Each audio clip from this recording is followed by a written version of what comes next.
Baik, Assalamualaikum warahmatullahi wabarakatuh. Selamat malam, Bapak Ibu semuanya. Senang sekali kita bisa ketemu lagi dalam pelatihan Legal Officer pada sesi ketiga ini. Saya sangat respect sekali kepada rekan-rekan yang masih tetap bersemangat untuk hadir di sesi ketiga ini, dan itu cukup memberikan sinyal kepada kami bahwa rekan-rekan memiliki komitmen yang luar biasa untuk terus belajar. Meskipun pelatihan diselenggarakan pada malam hari setelah melakukan berbagai aktivitas, baik di tempat kerja masing-masing maupun aktivitas lain di siang harinya. Topik pembahasan kita malam ini adalah tentang bisnis kontrak drafting, addendum, dan dispute settlement yang dibawakan oleh Ibu Winnie Sanjaya. Dan tanpa berlama-lama lagi, langsung saja kita mulai dan melanjutkan materi. Kepada Ibu Winnie, dipersilakan.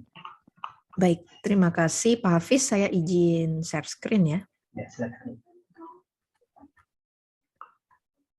Apakah layar saya sudah terlihat, Pak?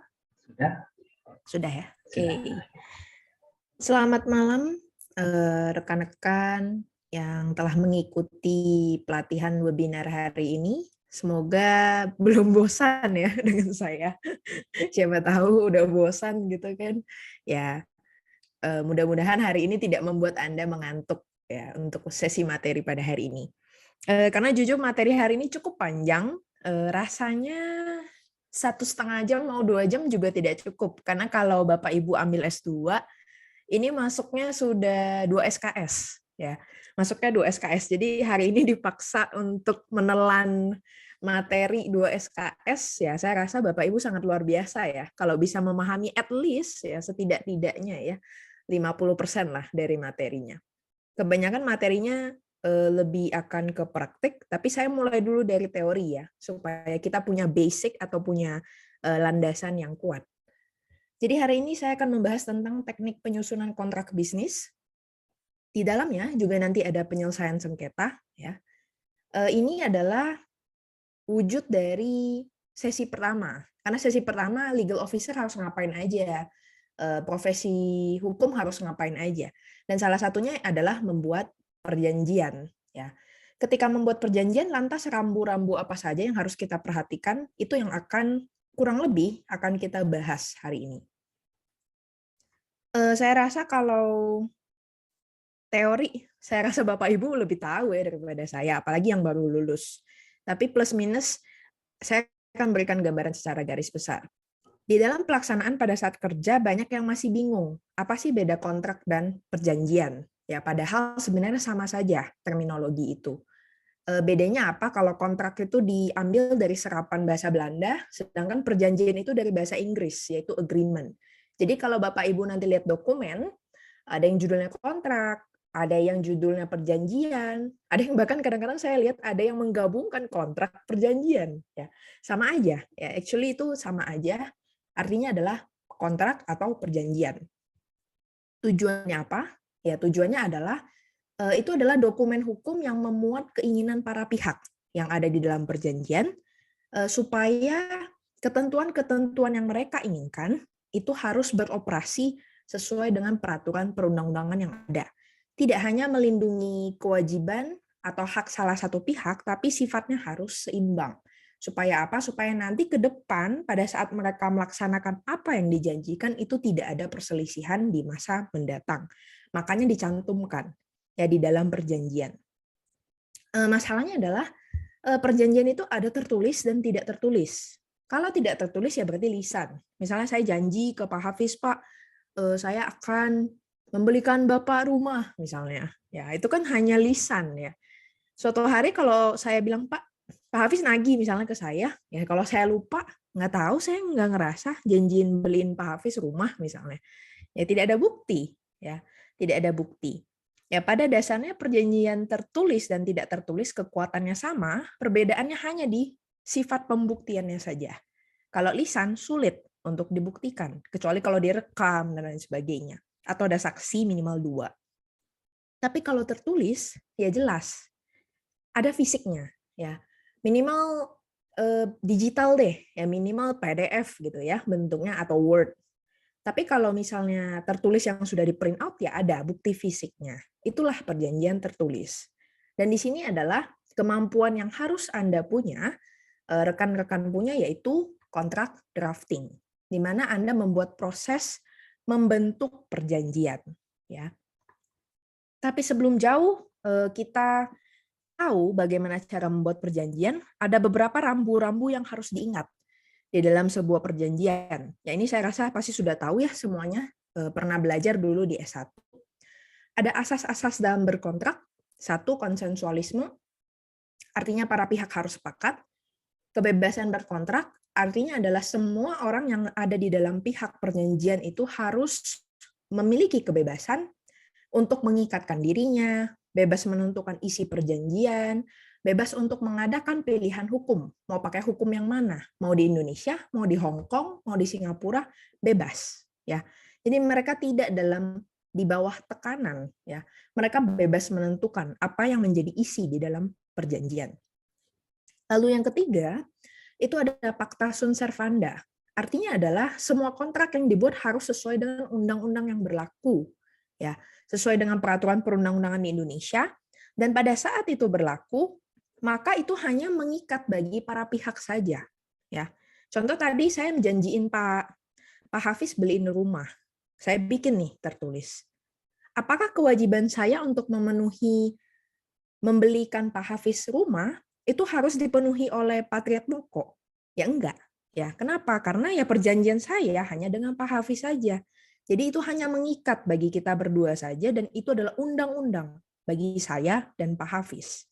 Ya, tidak mengikat ke Patriat Moko, tidak mengikat ke Mbak Anissa, tidak mengikat ke para bana. Ya, itu jadi undang-undang hanya antara saya dan Pak Hafiz. Itu Pacta Sunt Servanda. Lalu ada itikat baik. Itikat baik itu adalah artinya pada saat melaksanakan perjanjian maupun sebelum pelaksanaannya itu harus ada niat baik, ya. Jangan sampai pada saat negosiasi kita fine-fine aja, iya janji ya rumahnya dijual harganya 1 M misalnya. Terus besoknya sudah mau tanda tangan, ternyata diedit jadi 1,5 M misalnya, atau kurang dari itu oleh pihak lawan misalnya. Jangan seperti itu. Jadi itikat baik tidak hanya dilihat pada saat pelaksanaan saja, tetapi juga sebelum pelaksanaan dari perjanjian. Pada saat perjanjian sudah selesai, artinya hak dan kewajiban para pihak sudah beres, ya sudah. Berarti sudah tidak ada kewajiban lagi untuk melaksanakan seperti apa yang tertuang di perjanjian. Itu prinsip itikat baik. Dan yang terakhir adalah prinsip kepribadian, yang memiliki arti bahwa perjanjian hanya berlaku bagi para pihak yang membuat perjanjian dan tidak boleh merugikan atau menguntungkan pihak ketiga. Ya, ini berhubungan dengan tadi Pacta Sunt Servanda. Tapi beda ya, beda prinsipnya. Kalau prinsip kepribadian, artinya adalah tidak boleh merugikan salah satu pihak. Artinya nggak boleh timpang. Ya, misalnya janji jual beli, ya melakukan perjanjian jual beli. Terus dendanya misalnya 50 juta. Ya, apabila pihak kedua gagal membayar kepada pihak pertama, maka dikenakan denda per hari 50 juta rupiah. Ya, kan timpang ya, gimana ya? Tidak bisa menentukan hanya sewenang-wenang saja. Misalnya pihak pertama nggak setuju, tapi pihak kedua ngotot, let's say. Ya, itu tidak bisa seperti itu. Jadi harus seimbang, melindungi dari para pihak, ya tidak hanya satu pihak saja, tetapi semua yang ada di dalam perjanjian. Dan jangan sampai itu menguntungkan pihak ketiga. Misalnya seperti ada jaminan ya, atau ada orang lain yang kita tarik ya di dalam perjanjian hanya untuk misalnya menerima uang misalnya. Hal-hal seperti itu tolong jangan sampai dicantumkan di dalam perjanjian yang sampai merugikan salah satu pihak. Itu asas-asas dalam berkontrak. Lantas jika sudah ada prinsipnya, ya itu kan terlalu abstrak ya. Bingung ya, di dalam pelaksanaan banyak jenisnya, banyak case by case, ya kita nggak tahu kriterianya apa. Ya, kriterianya apa perjanjian itu dianggap sebagai sah menurut hukum. Di Indonesia, kita bisa lihat sahnya perjanjian berdasarkan pasal 1320 KUH Perdata. Adanya kesepakatan, cakap hukum, objek tertentu, dan kausa yang halal. Adanya kesepakatan artinya ya para pihak sepakat. Ya, lalu cakap hukum artinya orang atau badan hukum itu sudah, kalau orang dewasa ya, kalau badan hukum berarti dia didirikan berdasarkan akta pendirian, ada perizinan seperti yang kemarin Pak Williams jelaskan. Jadi dia harus cakap hukum, ya, harus paham hukum, tidak imbisil, tidak gila, tidak sedang dalam pengampuan, tidak sedang dalam perwalian, ya. Jadi dia dianggap telah dewasa dan mengetahui hukum, ya. Itu untuk poin pertama, dan poin kedua kita sebut sebagai syarat subjektif. Sedangkan untuk poin ketiga, objek tertentu, artinya di dalam perjanjian harus menjanjikan sesuatu.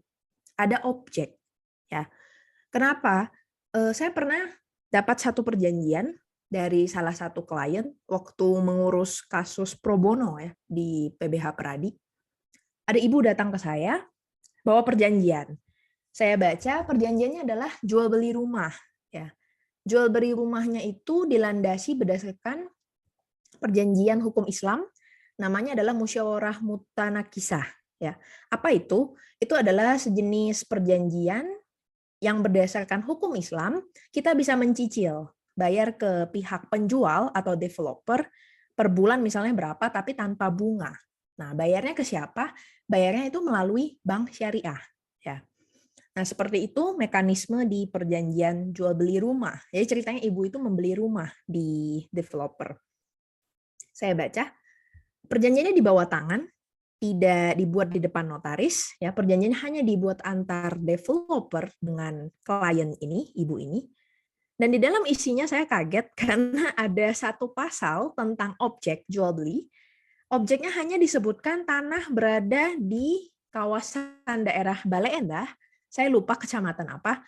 Jadi hanya disebutkan kecamatannya saja, kelurahan, RT, RW. Sudah, selesai. Jadi hanya dijelaskan sebidang tanah yang begitu luas, kita nggak jelas, ya, alamatnya di mana, ya, nomor berapa, ya, minimal biasa developer pasti akan memberikan site plan, ya, site plan kita dikasih tahu kafling berapa, ya, klaster berapa.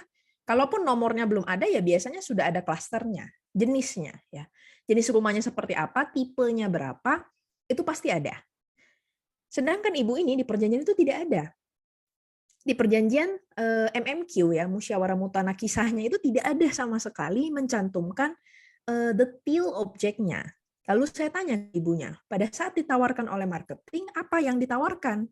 Bentuknya seperti apa? Lalu ibu itu menjawab, marketing itu hanya memberikan satu peta, ya, peta dengan skala sekian rupa, hanya menyatakan bahwa ini tanahnya ada di sini. Nanti dalam waktu 2 tahun, ketika ibu sudah selesai mencicil 50%, tanah itu akan dibangun. Begitu kata marketingnya.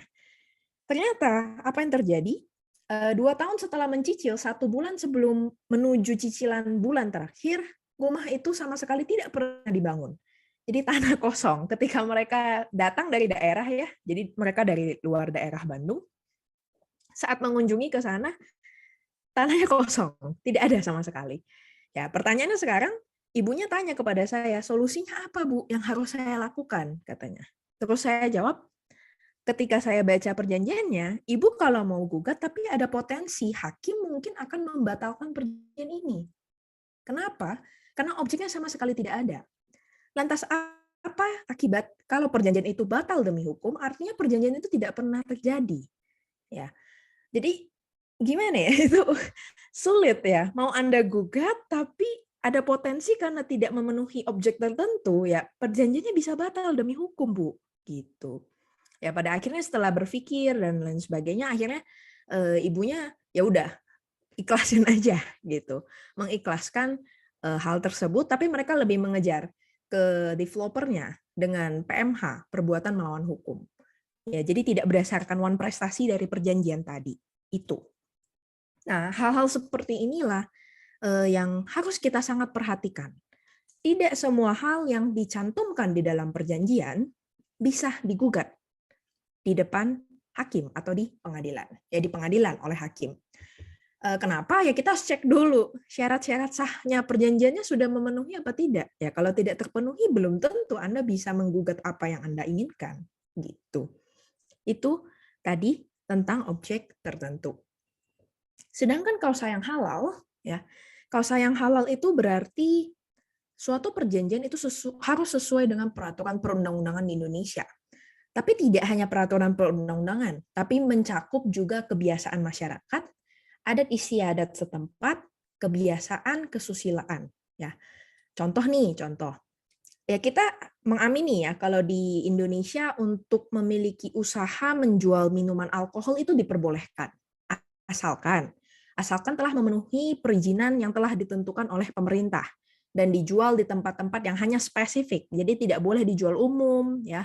Hanya tempat-tempat tertentu saja yang boleh menjual minuman beralkohol. Ya, tapi kita tidak menutup kemungkinan misalnya ada daerah-daerah yang spesial ya, seperti Aceh misalnya. Ya, mungkin tidak diperbolehkan. Ya, saya belum tahu peraturan daerahnya seperti apa, tapi kemungkinan besar tidak diperbolehkan untuk dijual di sana. Ya, kita memang secara undang-undang diperbolehkan, tapi adat istiadat, mungkin kebiasaan di sana, hukum kebiasaan di Aceh tidak memperbolehkan itu. Maka kita harus perhatikan juga kalau kita menunjuk distributor, lalu distributor yang menjual minuman beralkohol ternyata letaknya di Aceh, ternyata peraturan daerahnya tidak memperbolehkan, ya sama saja. Perjanjian Anda dianggap sebagai batal demi hukum. Ya. Beda kalau Anda misalnya nunjuk distributor di Bali. Ya di Bali kan banyak warga negara asing ya. Maksudnya lalu lintas masyarakat banyak di sana. Dan orang di sana ya kebanyakan mungkin salah satu resortnya adalah minum minuman beralkohol misalnya. Ya ada customer-nya lah ibaratnya. Ya menunjuk distributor di sana ya tidak masalah, let's say. Ya perjanjiannya berlaku mungkin sah-sah saja begitu. Jadi itu harus diperhatikan dengan siapa Anda dealing, ya dengan siapa Anda membuat perjanjian, letaknya di mana, lokasinya di mana, domisilinya di mana, ya. Objeknya apa, ya tadi, objeknya seperti apa dan orangnya apakah cakap atau tidak, ya. Jadi jangan hanya karena sepakat terus ya udah taken, perjanjiannya udah jadi gitu. Ada hal-hal lain yang harus Anda perhatikan. Di dalam screen, ini di sini ada nomor 1 dan 2 adalah syarat objektif. Bapak Ibu bisa lihat akibatnya adalah dapat dibatalkan. Maksudnya dapat dibatalkan adalah salah satu pihak itu dapat membatalkan secara sepihak. Tapi pada pelaksanaannya di praktek tidak semudah itu. Dapat dibatalkan tetap harus Anda ajukan ke pengadilan, ya. Jadi artinya dapat dibatalkan bukan berarti udahlah perjanjian antara saya sama Pak Hafiz misalnya saya ternyata tidak cakap hukum, saya belum dewasa, baru 16 tahun misalnya. Terus Pak Hafiz bilang, udahlah ini batal. Bagi saya ini sudah batal, soalnya Bu Winnie nggak cakap, misalnya. Nggak bisa. Ya, Pak Hafiz tetap harus ajukan ini ke pengadilan, biar hakim yang mengecek apakah benar ini pihak yang satunya adalah tidak cakap hukum, baru bisa dapat dibatalkan. Itu yang terjadi di praktek. Ya, kalau teman-teman sudah sering sidang di pengadilan. Sedangkan beda dengan batal demi hukum. Kalau batal demi hukum itu langsung, otomatis dianggap tidak pernah ada, ya karena sudah melanggar tadi objek tertentu dan kausa yang halal. Begitu syarat-syarat sahnya perjanjian. Tapi ketika Bapak Ibu misalnya pindah atau dealing dengan warga negara asing, prinsip pasal 1320 KUH Perdata belum tentu berlaku. Kenapa? Misalnya, ternyata perjanjiannya menunjuk hukum di Hong Kong atau perjanjiannya menunjuk hukum yang ada di Amerika misalnya. Ya, mereka punya filter yang berbeda. Mereka punya syarat-syarat sah perjanjian versi mereka sendiri, ya. Saya ambil contoh salah satunya itu di Amerika, ya. Mereka punya prinsip namanya adalah legally enforceable contract. Artinya adalah kontrak yang menurut hukum dapat dilaksanakan. Apa saja prinsipnya? 1, the parties intended to create legal relations. Para pihak bermaksud untuk membuat hubungan hukum. Nah, hubungan hukum ini maksudnya apa? 1, sepakat untuk melaksanakan perjanjiannya. Yang kedua, hubungan hukum antar para pihak mereka sudah cakap. Ya. Jadi kalau kita bandingkan dengan pasal 1320 KUH Perdata di Indonesia, itu nomor 1 dan nomor 2 itu sudah masuk ke prinsip yang pertama. Ya. Nah, ini salah satu contoh ketika saya ambil kursus waktu itu di Harvard, disebutkan contohnya misalnya ada undangan makan malam. Ya, Pak Hafiz misalnya undang saya untuk makan malam. Terus saya nggak datang misalnya. Apakah Pak Hafiz bisa menggugat saya? Tidak bisa. Ya, kenapa? Karena tidak ada legal relations, tidak ada hubungan hukum. Ya. Saya nggak bilang sepakat. Saya nggak bilang, Pak, saya sepakat ya, saya bakal datang. Saya janji, pokoknya 100% saya bakal datang. Ya, lalu kita akan menyepakati ini, misalnya. Kita pokoknya sepakat lah, ini sudah janji, nggak bisa dibergen lagi, nggak bisa di otak-atik lagi, misalnya. Ya kan saya nggak bilang begitu. Ya, Pak Hafiz hanya mengundang saya doang untuk makan. Saya mau datang atau tidak ya terserah saya, karena itu undangan. Contoh, ya.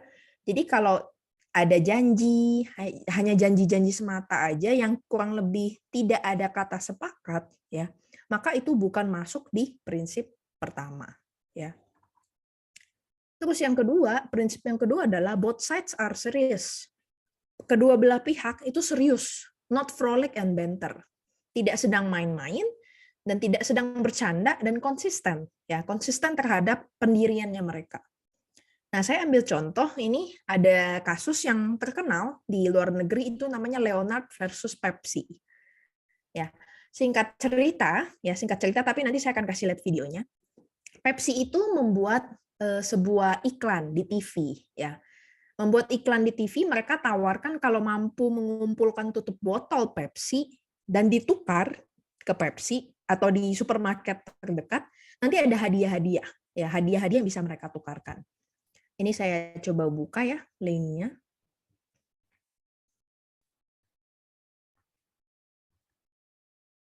Nah, apa yang terjadi di iklan ini, nanti saya akan, Bapak Ibu bisa lihat ya. Hanya singkat iklannya, tidak lama. Screen-nya sudah terlihat, Pak Hafiz? Sudah. Sudah ya? Nah, kita coba lihat iklannya, singkat.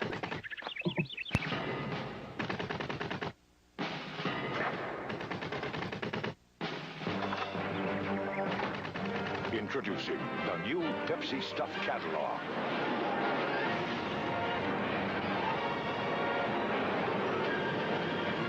Now, the more Pepsi you drink, the more great stuff you're going to get. It sure beats the bus.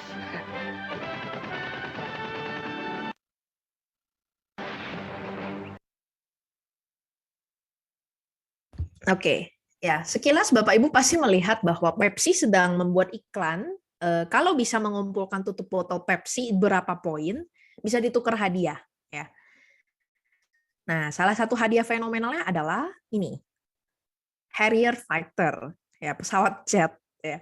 Kalau tuker 7 juta poin Pepsi, ya, which is 7 juta tutup botol, ya. Nah, ini yang diiklankan oleh Pepsi pada saat itu.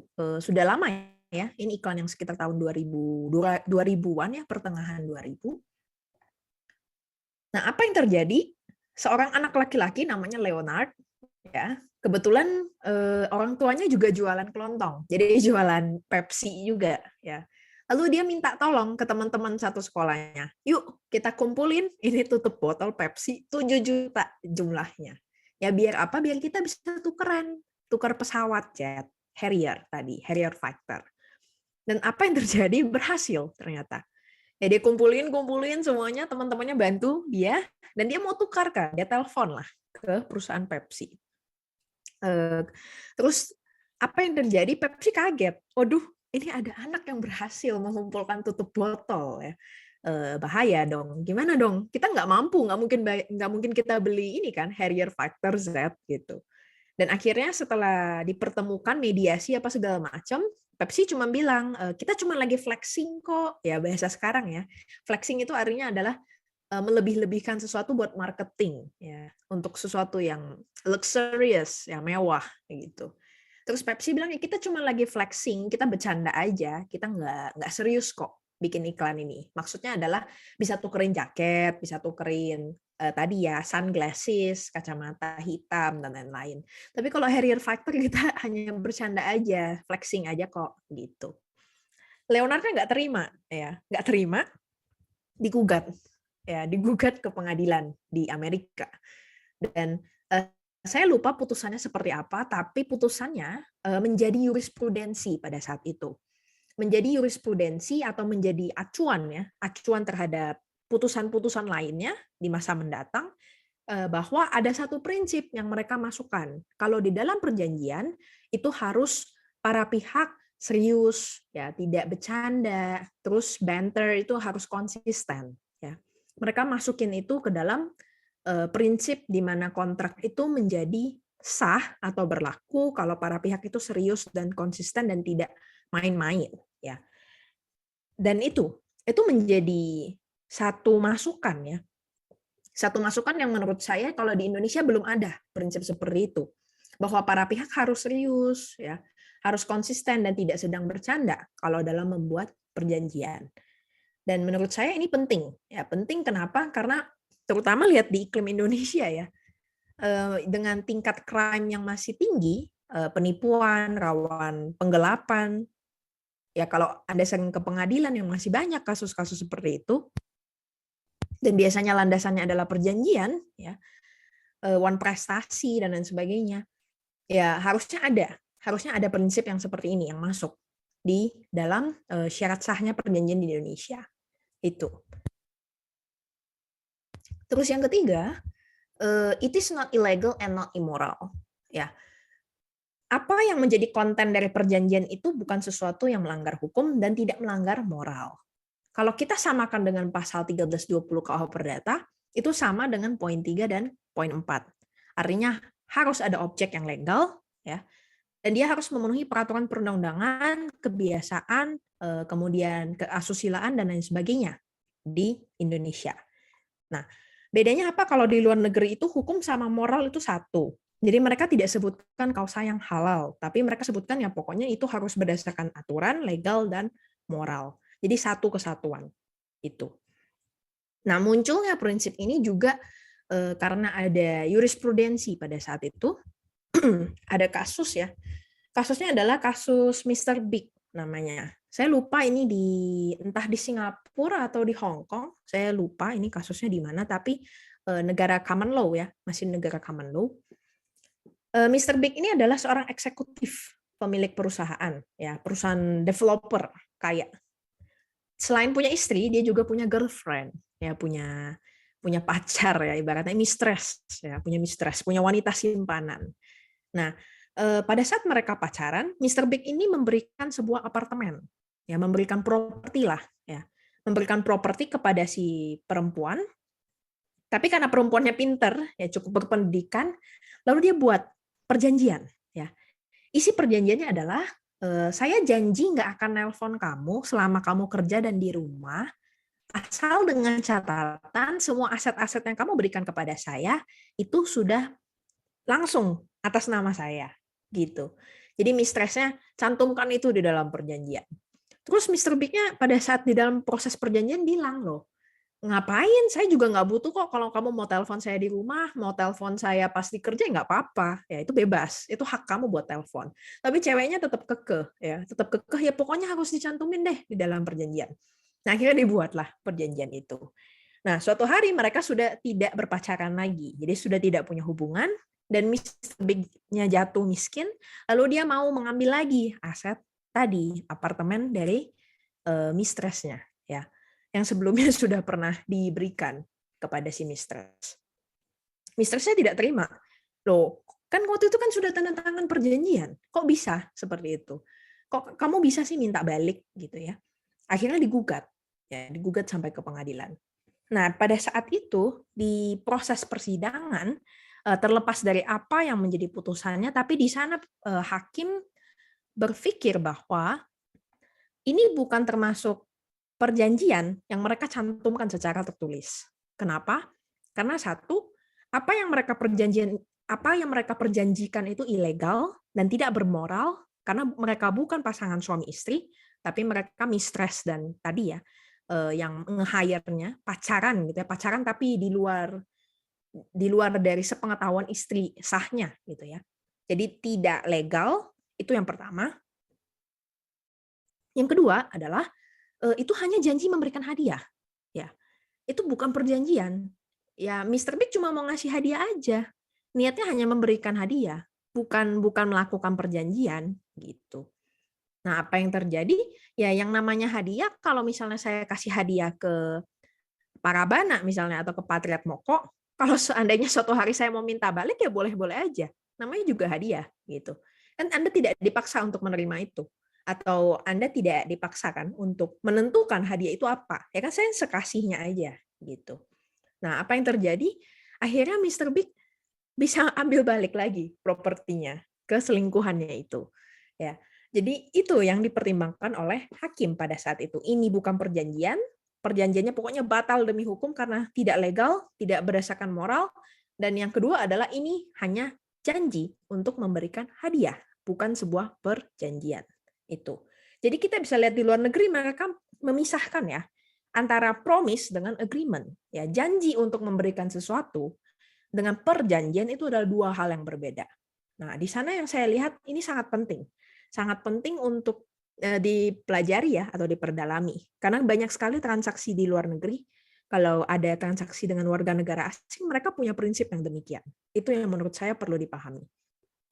Itu adalah prinsip kontrak di negara lain. Barangkali sampai di sini ada pertanyaan sebelum saya masuk lebih lanjut. Belum ada? Oke. Kita lanjut.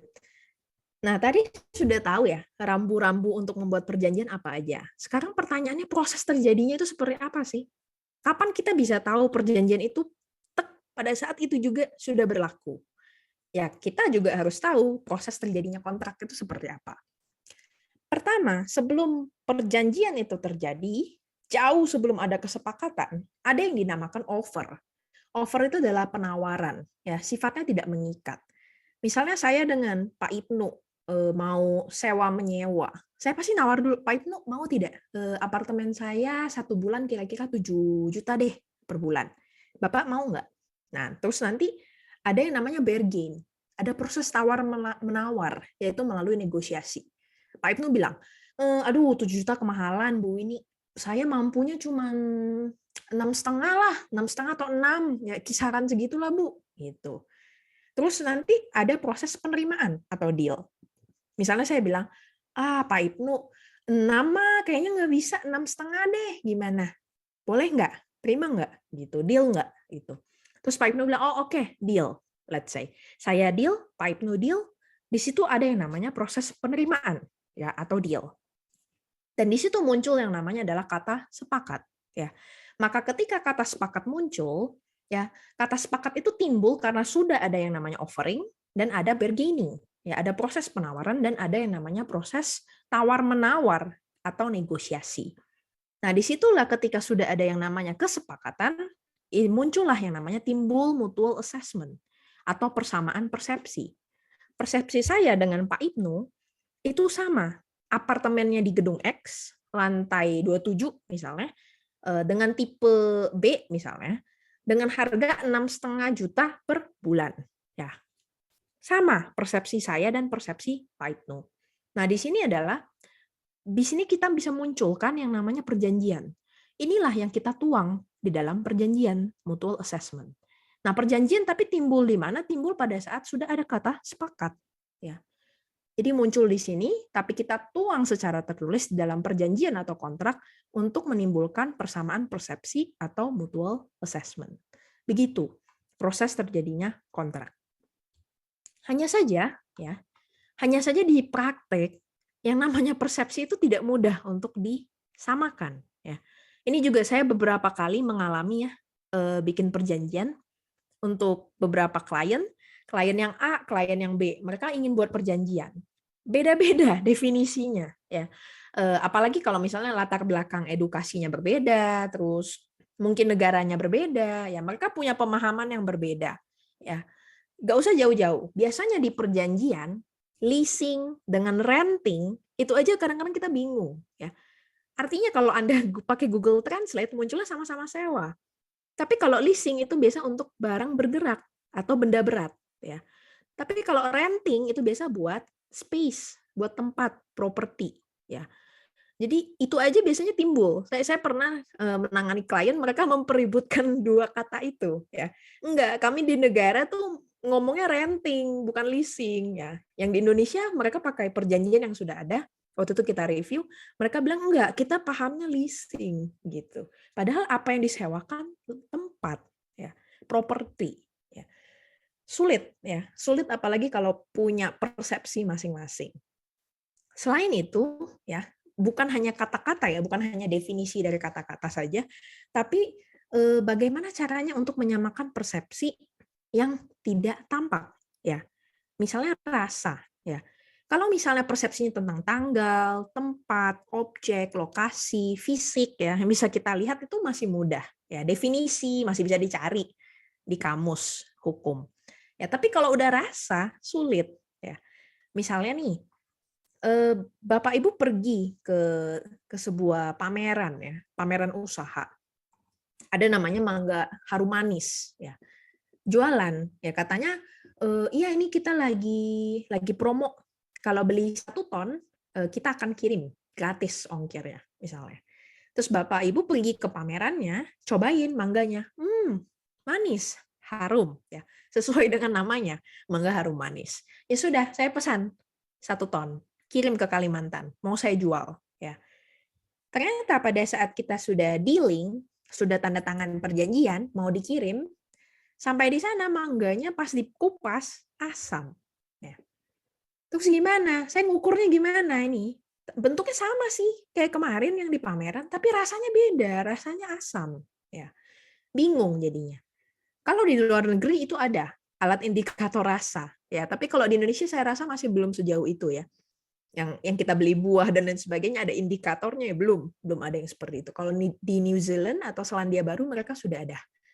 Nah, yang seperti ini bingung, mau diakomodir di mana, ya. Kalaupun saya mau gugat, saya gugat apa? Wan prestasi sebelah mana? Rasa, nggak ada gitu, nggak jelas. Itu abstrak sekali yang namanya rasa, ya.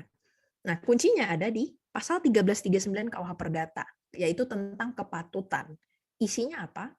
Perjanjian tidak hanya mengikat untuk hal-hal yang secara tegas dinyatakan di dalamnya, tetapi juga untuk segala sesuatu yang menurut sifat perjanjian diharuskan oleh kepatutan, kebiasaan, atau undang-undang. Ketika Anda ingin gugat wan prestasi atas perjanjian yang sudah Anda dealing tadi dengan orang yang menjual mangga, Anda bisa gugat telah melanggar pasal 1339 KUH Perdata. Sepatutnya sebuah mangga harum manis, ya baunya harus harum dan rasanya manis.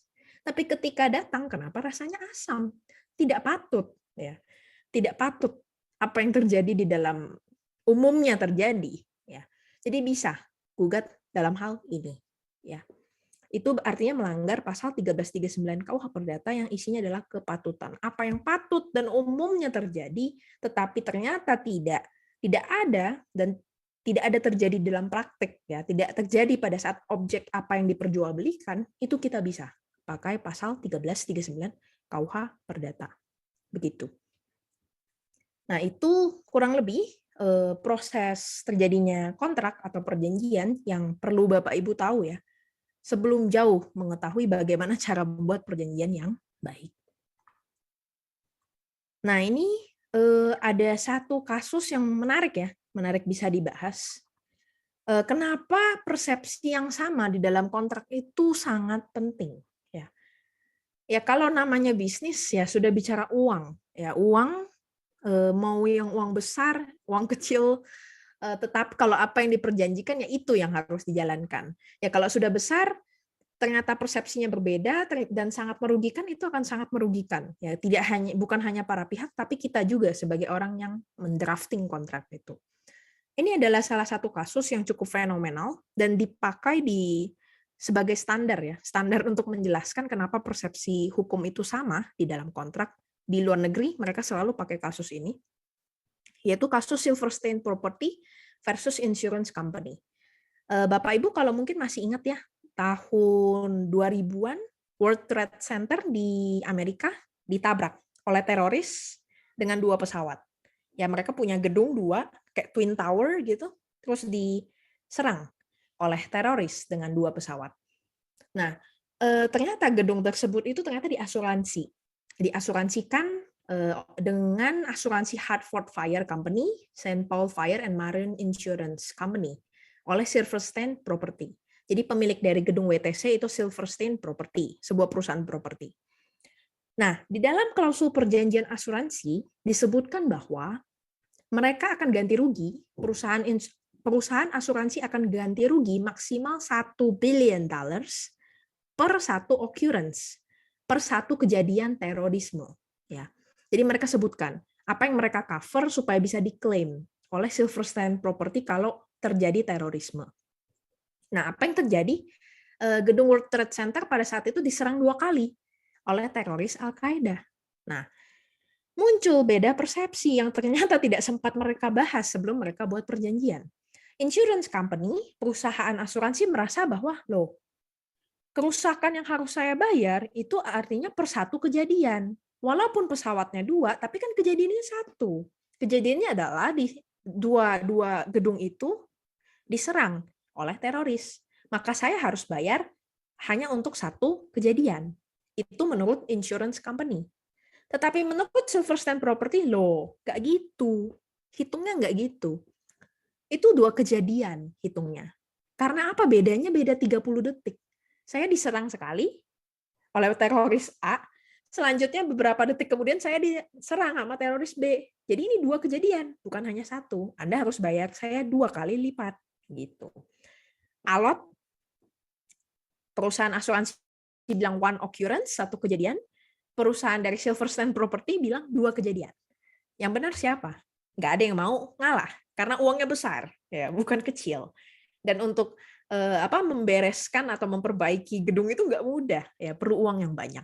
Ya, akhirnya saking alotnya, akhirnya digugat ke pengadilan perjanjian yang mereka buat, yaitu perjanjian asuransi.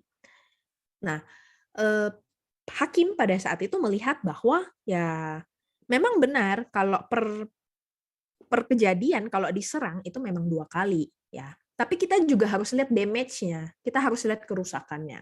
Ya, hitung dulu kerusakannya berapa. Ya, di gedung A berapa, di gedung B berapa. Maka baru dikali 2. Ya, jadi hakim mengambil jalan tengah.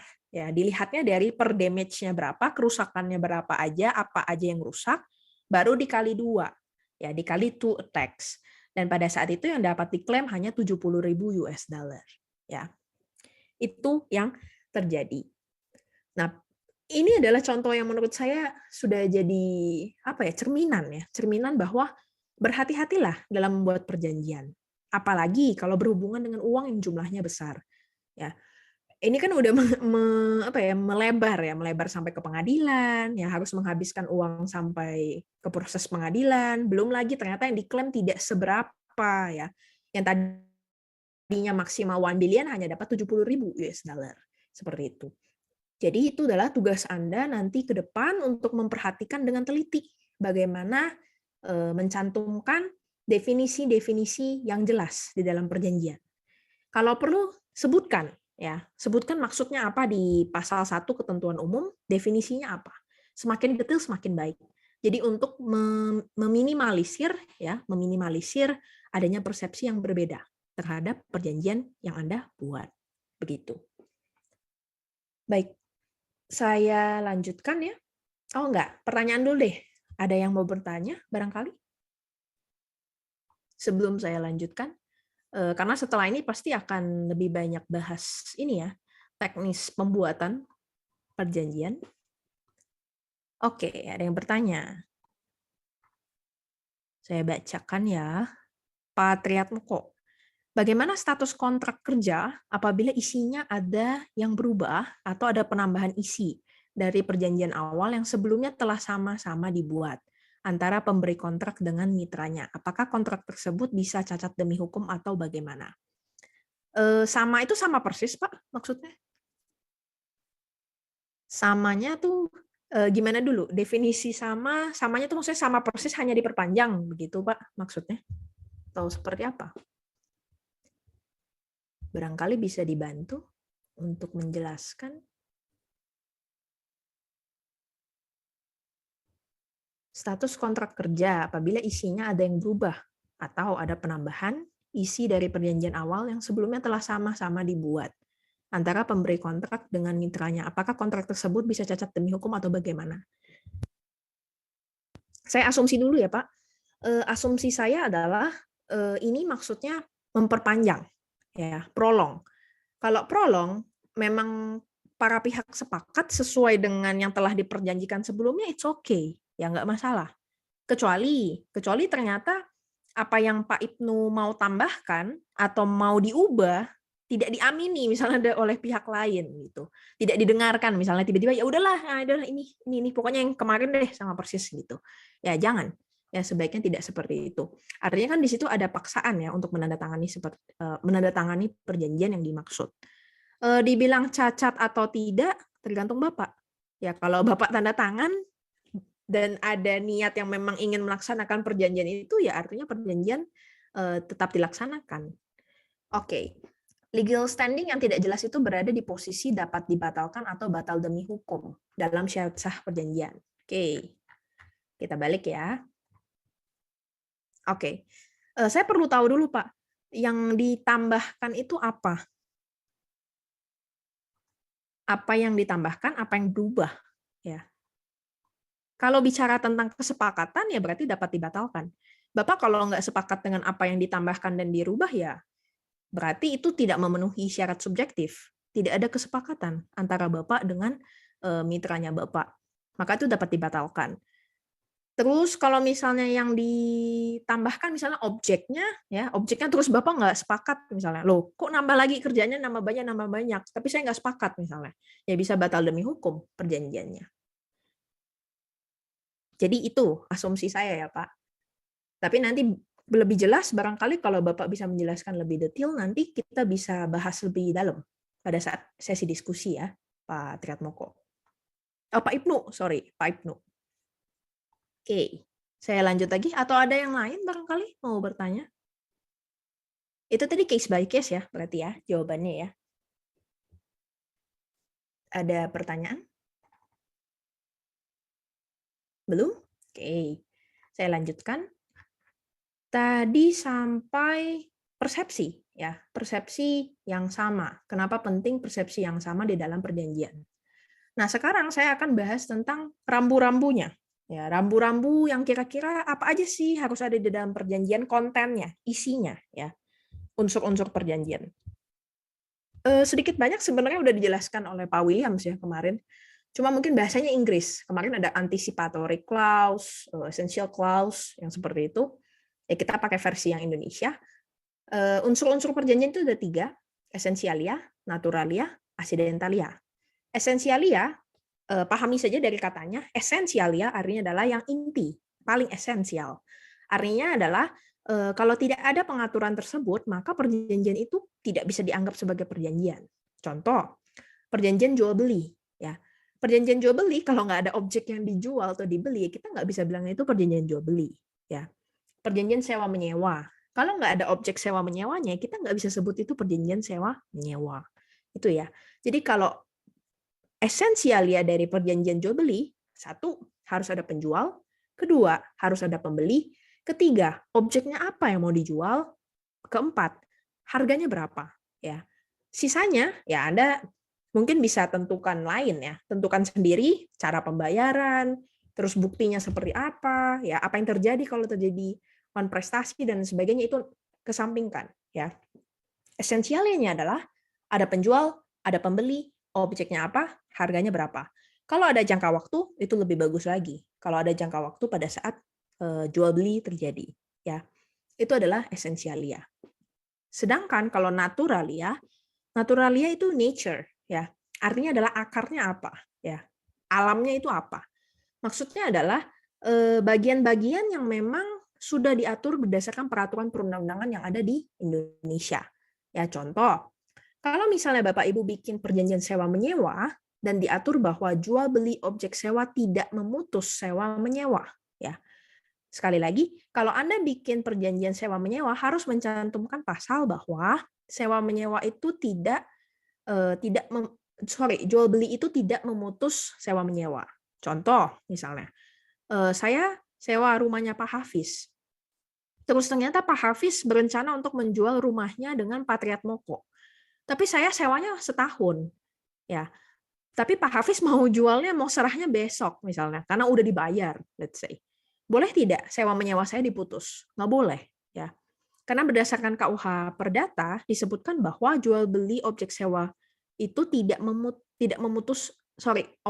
jual beli itu tidak memutus sewa menyewa. Ya, jadi saya tetap harus beresin dulu sewa menyewa saya sampai beres. baru nanti Pak Hafiz boleh serahin rumahnya ke Pak Triatmoko. Ya, kalaupun memang ada opsi lain, misalnya memberikan saya kompensasi dengan cara mengembalikan uang sewa saya dan saya terima itu, it's okay. Itu juga win solution. Ya, tapi ini perlu dicantumkan di dalam perjanjian sewa menyewa, yaitu unsur naturalia. Oke. Dan yang terakhir adalah accidentalia. Accident artinya adalah kecelakaan. Artinya sesuatu yang kita ingin hindari supaya tidak celaka. Ya, itu adalah bagian-bagian yang oleh para pihak ditambahkan dalam perjanjian dan undang-undang yang tujuannya apa? Tujuannya supaya buat preventif, ya, mencegah adanya hal-hal sengketa, perselisihan yang ke depan supaya tidak terjadi. Dan itu biasanya tidak diatur di dalam peraturan perundang-undangan. Ya, contoh, ya. Apabila ada kerusakan dalam jual beli, maka objek yang dijual akan dikembalikan dan diperbaiki oleh penjual. Nah, ini biasanya boleh kita tambahin. Atau misalnya membuat perjanjian notaril ya di depan notaris, terus pajak honorarium notarisnya siapa yang bayar? Ini sering banget ditanya sama klien. Penjual kah yang bayar? Pembeli kah yang bayar? Atau 50-50? Terserah. Ya, itu terserah siapa yang bayar biaya notarisnya. Yang penting disepakati aja siapa yang bayar. Pihak pertama kah, pihak kedua kah, atau 50-50, seimbang. Ya, jangan sampai notarisnya nggak dibayar, akta udah keluar notarisnya nggak dibayar. Itu. Nah, inilah rambu-rambu yang harus diperhatikan pada saat membuat perjanjian. Ada esensialianya, ada naturalianya, ada accidentalianya. Itu. Nah, selain itu hal yang perlu diperhatikan adalah choice of law, ya. Choice of law adalah pilihan hukum. Simpelnya adalah mau pakai hukum apa? Ya, hukum Indonesia, hukum Singapura, hukum Australia dan sebagainya, ya. Hukum yang harus kita pilih, ya. Kalau misalnya dealingnya sesama dengan warga negara Indonesia, ya hukum Indonesia, ya. Tapi kalau misalnya perjanjiannya tentang ekspor impor ya dengan warga negara asing, ya itu harus disepakati apakah dari negara si penerima barang atau kita yang dari pengirim barang. Ya, atau justru bahkan cari negara yang lain yang menurut mereka lebih netral, let's say. Itu juga possible. Itu juga dimungkinkan untuk terjadi. Ya, jadi jangan lupa untuk menyepakati pilihan hukum atau hukum mana yang bakal berlaku. Karena apa? Karena yaitu sistem hukum itu berbeda-beda. Tadi contohnya aja syarat sahnya perjanjiannya aja berbeda ya. Ada yang lebih detail, ada yang mungkin sama persis dengan Indonesia atau 11-12. Jadi itu menentukan bagaimana rambu-rambu yang akan berlaku di perjanjian. Itu. Terus ada ini ya, penyelesaian sengketa. Pada dasarnya penyelesaian sengketa di perjanjian itu dibagi menjadi dua, litigasi dan non-litigasi. Kalau litigasi berarti ya sudah pakai pendekatan hukum untuk menyelesaikan di jalur pengadilan. Sedangkan kalau non-litigasi itu diselesaikan di luar pengadilan. Ya artinya tidak menggunakan pendekatan hukum formil. Contohnya musyawarah, mediasi, ya, arbitrase plus penilaian ahli atau ICC misalnya. Ya, jadi itu pilihan, ya pilihan bisa kita cantumkan di perjanjian. Cuman kalau di Indonesia pada umumnya pasti seperti ini. Apabila terjadi sengketa di antara para pihak, maka para pihak akan melakukan musyawarah. Itu yang biasanya seperti itu. Apabila musyawarah tidak berhasil atau tidak mencapai mufakat, maka para pihak sepakat untuk mengajukan perselisihan ke pengadilan. Nah, nanti ditentukan pengadilannya di mana. Ya, seperti itu. Kebanyakan kalau perjanjian di Indonesia saya lihat seperti itu, kecuali kalau biasanya perusahaan yang dihadapi itu joint venture. Ada ini ya, ada keterlibatan saham asing, mereka nggak suka. Biasanya mereka nggak suka ke pengadilan, mereka lebih prefer arbiter, ya, ke arbitrase, yaitu pengadilan private ya, seperti pengadilan private yang lebih tertutup dan biasanya untuk para pebisnis. Itu. Atau mereka mungkin lebih suka soft ya, yang win-win solution, mereka hire mediator ya, hire mediator profesional untuk memediasi permasalahan hukum mereka. Itu biasanya karakter kalau di Indonesia. Tapi ingat bahwa beda di perselisihan kalau di hubungan industrial, yaitu perselisihan yang timbul antara pengusaha dan pekerja. itu sistemnya diatur sendiri secara spesifik di Undang-Undang Tenaga Kerja, yaitu bipartit dan tripartit. Bipartit artinya diselesaikan antara pengusaha dengan pekerja, sedangkan tripartit artinya ada 3 pihak. Ya. Biasanya kalau di Indonesia, di praktik ya, yang banyak terjadi, diselesaikan antara pengusaha, kemudian pekerja, dan dinas ketenagakerjaan di daerah setempat, atau di domisili dari si perusahaan. Tapi kalau misalnya tidak berhasil, baru ke PHI, ya, Pengadilan Hubungan Industrial. Itu yang biasa terjadi kalau di lapangan. Nah, hal-hal seperti itu patut dipahami ya, harus dipahami. Artinya sudah di luar kepala. Jadi kalau masalahnya begini, ya berarti litigasi. Berdasarkan perjanjian kita bisa lihat penyelesaian sengketanya seperti apa. Gitu. Terus, nah ini sedikit saja ya, karena dulu beberapa sesi sebelumnya ada yang request ya, waktu itu ada yang request mau materi tentang MOU dengan MOA. Bedanya apa? Ya.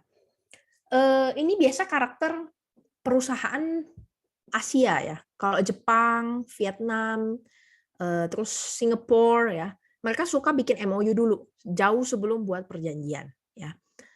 Ada MOU, ada MOA. Wajib atau tidak dibuat? Tidak wajib. Ya. Ini fungsinya hanya untuk apa ya? Menyatakan ya. Menyatakan kesepahaman mereka, persepsinya sudah sama ya. Nanti tindak lanjutnya mungkin ke depan akan bikin perjanjian seperti itu. Ya.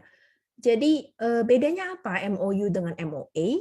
Kalau kita lihat definisinya dari University of Alaska, disebutkan bahwa MOU itu tends to be used for simple common cause agreement which are not legally binding. Ya, dia tidak mengikat secara hukum. Kalau memang nanti ke depan hasil dari kesepakatan yang ada di MOU akhirnya tidak terjadi terlaksana, itu nggak masalah. Ya, itu berdasarkan teori ya. Tapi kalau di lapangan biasanya ada juga yang menggugat MOU. Ya, cuman saya belum pernah baca putusannya ya, apakah diterima hakim atau tidak. Itu nanti yang bisa kita coba ulik ya. Ya, tapi pada dasarnya MOU itu biasanya dipakai oleh perusahaan Asia ya, yang biasanya asalnya dari Asia. Mereka suka banget bikin MOU dulu jauh sebelum bikin agreement. Itu MOU ya. Isinya apa? Isinya itu biasa adalah a legal document describing a bilateral agreement between parties. Ya, it express a convergence of will between the parties, indicating an intended common line of action rather than a legal commitment. Bukan sebuah komitmen hukum ya bentuknya, dia hanya sebagai ekspresi ya, mengekspresikan bahwa kita sepakat nih untuk melakukan ini, nanti ke depannya detailnya kita cantumkan di dalam perjanjian. Nah, seperti itu. Tapi saya juga pernah lihat di lapangan, ada yang MOU isinya udah rasanya kayak perjanjian. Ya. Harusnya tidak seperti itu. Ya, harusnya MOU itu singkat sekali. Sepakat untuk melakukan apa ke depan misalnya. Cukup sampai di situ aja, singkat. Biasanya cuma 1-3 halaman aja MOU. Nggak sampai detail. Ya, itu MOU. Bedanya apa dengan MOA? Ya, MOA itu seringkali disebut sebagai Memorandum of Agreement. Nah, ini adalah justru yang sifatnya mengikat. Ya, ini kalau dibaca definisinya, MOA on the other hand, di satu sisi lain, establish common legal terms that establish a conditional agreement where the transfer of funds for service are anticipated. Nah, ini biasanya dipakai sebelum melakukan pendirian perusahaan. Misalnya ada perusahaan dari Indonesia dengan warga negara asing, mereka mau buat satu perusahaan dan kerjasama, let's say. Nah, untuk jauh sebelum untuk buat perjanjian, mereka kasih dulu dananya, misalnya. Nah, mereka cantumkan, ini udah deal ya, kita sudah deal, cuma perjanjiannya masih harus nunggu. Misalnya lagi diproses sama legal atau lawyer. Ya. Tapi kita bikin kesepakatan dulu ya, komitmennya dulu ya. Nah, bentuknya adalah MOA, Memorandum of Agreement. Begitu. Hanya saja di lapangan saya lihat banyak kebalik-balik ya. Masyarakat perusahaan di Indonesia kebanyakan menganggap MOA itu MOU. Jadi judulnya biasanya selalu MOU seperti itu. Ya padahal kalau kita lihat berdasarkan definisinya itu berbeda ya antara MOU dan MOA. Begitu. Bu ini kita break dulu atau lanjut? Boleh, break aja Pak. Break aja dulu. Oke, baik Bapak Ibu, kita break dulu selama 15 menit. dan nanti mulai lagi pukul 20.30. Silakan. Baik. Tapi kurang lebih ini adalah konten yang harus ada dan biasanya ada di dalam perjanjian. Karena gini, satu perjanjian dengan perjanjian lainnya case by case. Perjanjian jual beli dengan perjanjian sewa udah pasti beda. Perjanjian joint venture dengan perjanjian kerjasama beda lagi, ya. Perjanjian investasi beda lagi, ya. Jadi kontennya beda dari satu perjanjian dengan perjanjian lain. Tapi setidaknya yang umumnya harus dicantumkan, Bapak Ibu sudah tahu bagiannya apa saja. Yang jelas yang pertama judul, ya. Judul wajib. Kenapa? Satu, karena arsip. Ya, alasan sederhana. It's administration, ya, administrasi. Sulit kalau Bapak Ibu langsung masukin ke para pihak tapi nggak ada judulnya, ya. Nanti bingung mau nyari-nyari berkasnya susah, ya. Yang mana surat kuasa, yang mana perjanjian jual beli, yang mana perjanjian sewa menyewa, bingung kalau nggak ada judul, ya. Itu akan mempersulit Bapak Ibu saja kalau tidak ada judulnya. Terus ada bagian pembukaan atau opening, ya. Ini biasanya isinya adalah tanggal dan tempat di mana perjanjian dibuat, ya.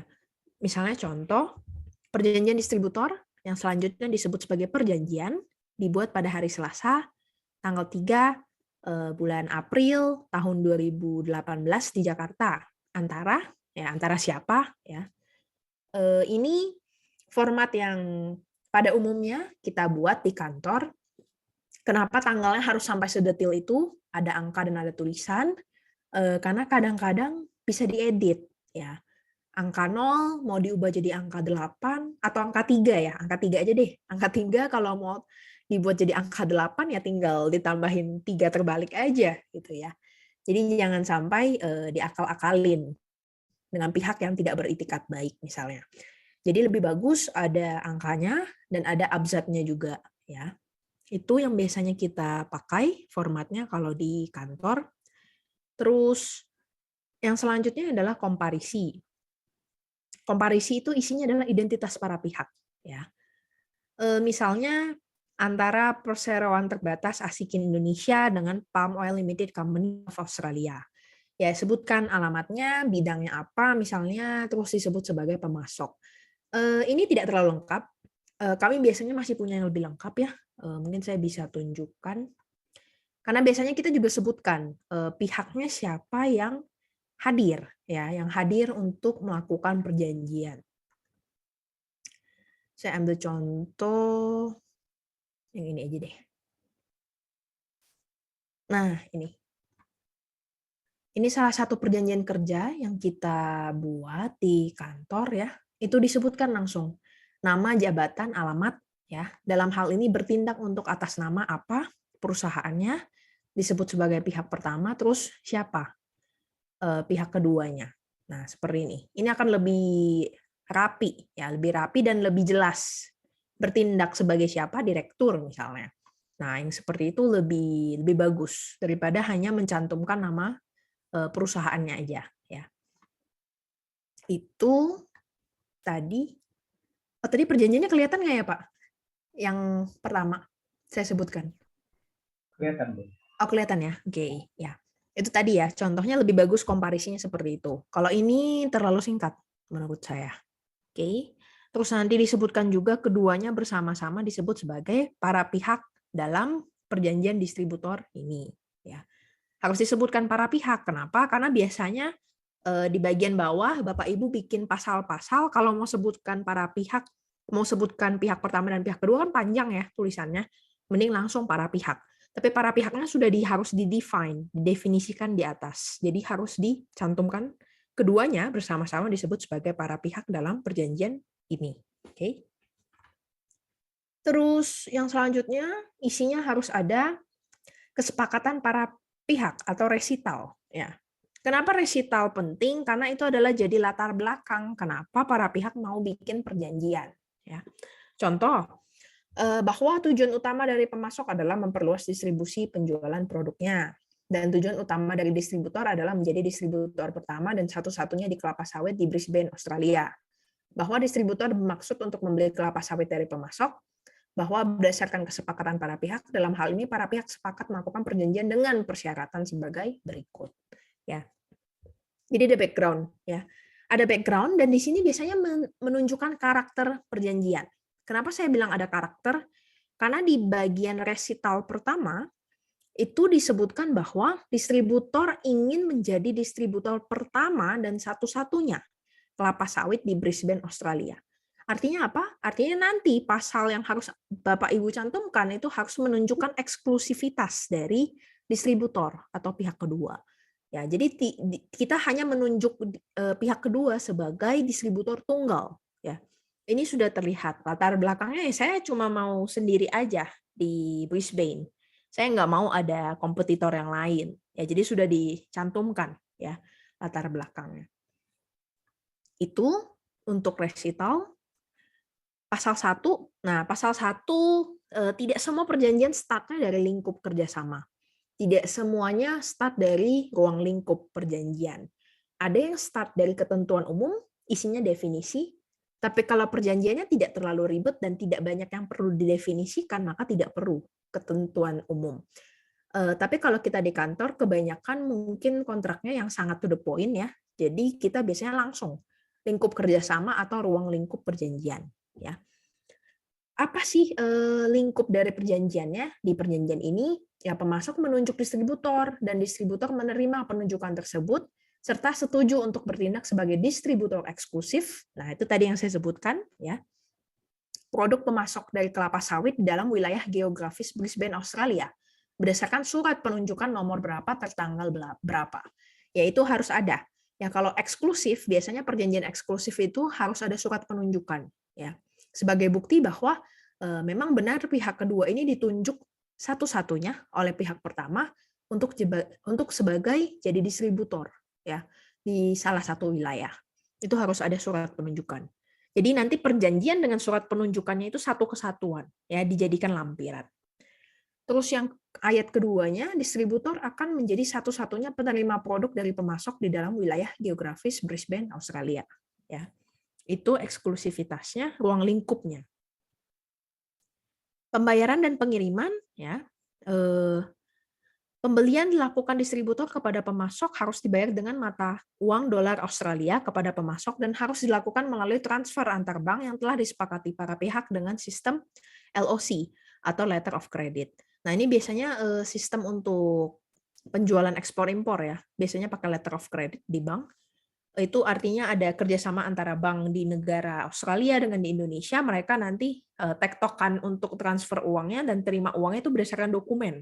Ya, kalau misalnya surat pengirimannya sudah terpenuhi, kita kasih lihat ke bank, bank kemudian nanti kirim ke bank yang ada di Australia, terus nanti bank yang Australia mereka ngecek ya autentifikasinya atau otentik dari si dokumennya, terus mereka lepaskan uangnya nanti ke bank Indonesia. Itu kurang lebih sistem letter of credit. Terus kemudian pengiriman akan dilakukan setelah pemasok menerima pemberitahuan LOC, ya ada maksimal 7 hari.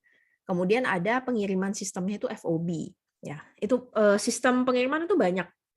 Ada FOB, ada ya banyak banget jenisnya. Saya tidak terlalu ingat yang lain-lain, tapi kalau saya tidak salah ingat ada 12 jenis. Jadi tergantung sistemnya nanti para pihak mau sepakat seperti apa pengirimannya dan dari mana pelabuhannya. Ya jangan sampai tidak disebutkan, nanti bingung ya. Siapa yang mengirim, siapa yang menerima, pelabuhannya yang mana, ya itu harus disebutkan satu persatu. Terus kemudian kalau ada biaya tambahan, ya biaya tambahan ini biasanya muncul di Indonesia, ya bukan di luar negeri. Adalah kadang-kadang uang tambahan buat ada oknum-oknum lah di pelabuhan. Kita nggak bisa deny itu ya, itu biasanya terjadi. Nah itu ditanggung siapa? Ya berdasarkan perjanjian ini. Misalnya oleh pihak kedua atau pihak pertama itu dicantumkan. Ya. Terus ada denda. Nah denda ini salah satu pasal yang cukup fenomenal di setiap perjanjian. Banyak yang buat perjanjian dengan denda yang sangat fantastis ya. 1 hari 50 juta ya kalau tidak mampu membayar atau tidak melaksanakan prestasi di perjanjian ya. Berdasarkan perjanjian bisa-bisa aja mencantumkan pasal seperti itu. Tapi kalau nanti sampai digugat di pengadilan, biasanya tidak akan dikabulkan oleh hakim. Kenapa? Karena itu diatur, itu unsur naturalia ya, karena diatur di Peraturan Perundang-undangan Indonesia berdasarkan Perpres nomor 16 tahun 2018 tentang pengadaan barang dan jasa, disebutkan bahwa denda itu maksimal hanya boleh dikenakan 1/mil dari nilai transaksi untuk per hari keterlambatan melakukan prestasi. Ya, jadi hanya boleh 1/mil dari nilai transaksi saja. Ya, kalau nanti berlakunya di perjanjian 50 juta per hari dendanya, ya biasa nggak akan dikabulkan sama hakim. Hakim hanya akan kabulkan biasanya ya keterlambatannya berapa hari, let's say 10 hari, ya berarti 10 kali 1/mil dari nilai transaksi. Itu biasanya di praktik yang terjadi. Terus ada force major. Nah, force major ini sudah masuk ketentuan accidentalia ya untuk mencegah adanya potensi kecelakaan ya atau hal-hal yang tidak diinginkan. Jadi sifatnya accidentalia. Contohnya apabila terjadi keterlambatan atau kegagalan oleh salah satu pihak untuk memenuhi kewajiban ya sebagaimana tercantum dalam perjanjian akibat banjir, badai, gempa bumi, mogok, huru-hara, sabotase. Yang lagi happening banget 2 tahun ini adalah COVID ya, termasuk pandemik ya. Itu dimasukkan sebagai force major, maka itu para pihak harus mentoleransi satu sama lain kalau ada keterlambatan atau tidak terlaksananya prestasi. Itu force major. Terus ada pilihan hukum tadi yang sudah saya jelaskan ya, dan penyelesaian sengketa biasa kita gabung dalam satu pasal. Itu disebut sebagai dispute of settlement. Biasanya isinya ya tadi, penyelesaian permasalahan diawali dengan cara musyawarah. Nanti kalau hasil musyawarah sudah dilakukan, dituang dalam berita acara musyawarah dan ditandatangani di tanggal musyawarah diadakan. Apabila sengketa muncul antara para pihak tidak dapat diselesaikan secara musyawarah, paling lambat 14 hari misalnya diajukan ke arbitrase, ya, ke BANI misalnya, ke Badan Arbitrase Indonesia. Itu bisa seperti itu ketentuannya. Atau misalnya ke pengadilan, ya pengadilan jangan lupa tunjuk pengadilannya yang mana, ya. Itu untuk pasal pilihan hukum dan penyelesaian sengketa. Terus penutup, ya. Penutup itu demikian perjanjian ini dibuat setelah dibaca, dipahami, dan dimengerti oleh para pihak, sepakat untuk menandatangani perjanjian ini dalam keadaan sadar dan tanpa ada paksaan dari pihak manapun, pada waktu dan tempat sebagaimana tersebut dalam awal perjanjian ini, dibuat dalam 2 rangkap, masing-masing rangkap diberi materi cukup dan mempunyai kekuatan hukum yang sama dan mengikat. Nah, itu bagian penutup. Nah, setelah penutup, langsung ke tanda tangan para pihak. Tadi tanggal di atas sudah ada ya, ini juga nggak apa-apa kalau nggak ada. Kalau kita di kantor biasanya kita nggak ada cantumin ini, karena di atas tadi di pembukaan sudah ada. Tapi kalau mau lebih lengkap lagi silakan. Cantumkan tempat dan tanggal, kalau memang di atas tadi tidak ada. Nama perusahaannya apa, jabatannya apa, namanya siapa, tanda tangannya mana. Ya. Beri kolom ini untuk tanda tangan, dan jangan lupa materai. Oke? Jangan lupa materai. Materai sekarang untuk perjanjian itu 10.000. Ya. Terus lampiran, ya kalau memang ada lampiran jangan lupa dilampirkan. Tadi salah satu lampiran adalah surat penunjukan, ya surat penunjukan terhadap distributor eksklusif. Itu. Nah itu lampiran. Nah itulah kurang lebih pada umumnya isi-isi atau anatomi dari perjanjian. Tinggal Bapak Ibu sesuaikan saja dengan kebutuhan yang dibutuhkan oleh para pihak. Butuh pasal-pasal apa aja yang kurang lebih tercantum di dalam perjanjian. Nah, ini ada beberapa terminologi ya yang sering kita dengar kalau di kontrak drafting. Ada amandemen, ada addendum. Ya. Amandemen itu artinya mengubah, ya, mengubah. Karena di sini artinya adalah istilahnya tuh biasanya dipakai untuk dokumen negara, ya. Misalnya addendum Undang-Undang Dasar 1945. Nah, itu artinya ditambah ya. Dari amandemen 1 sampai 2, 3, 4 ada yang ditambahkan. Ya, ada yang diubah juga, ada yang ditambahkan, ada yang diubah, ada yang dihapus. Itu amandemen, ya. Sedangkan kalau addendum itu artinya menambahkan sesuatu, ya, menambahkan ketentuan tambahan dari kontrak sebelumnya. Bedanya apa? Amandemen dengan addendum.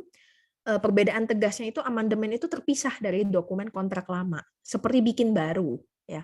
Itu amandemen. Sedangkan kalau adendum, perjanjian yang lama dengan perjanjian baru itu menjadi satu kesatuan, ya. Hanya saja di Indonesia praktiknya adendum itu nggak cuma nambahin pasal. Ya misalnya total ada 15 pasal deh di perjanjian. Bapak Ibu mau tambahin pasal 16A, 16B, 16C, ya. Itu adendum ya namanya. Artinya perjanjian yang pertama dengan perjanjian yang adendum tambahannya itu jadi satu kesatuan, ya. Hanya saja ya di Indonesia mungkin karena di praktik pengen hemat ya, pengen hemat jasa lawyer. Kalau amandemen kan artinya kan biayanya bikin baru lagi, sama aja dengan kontrak drafting biayanya. Sedangkan misalnya pengusaha pengen hemat, mereka pengennya adendum. Ya adendum dalamnya juga isinya menghapus biasanya. Menghapus iya, menambahkan iya, menghapus menambahkan. Ya, biasanya seperti itu isinya adendum.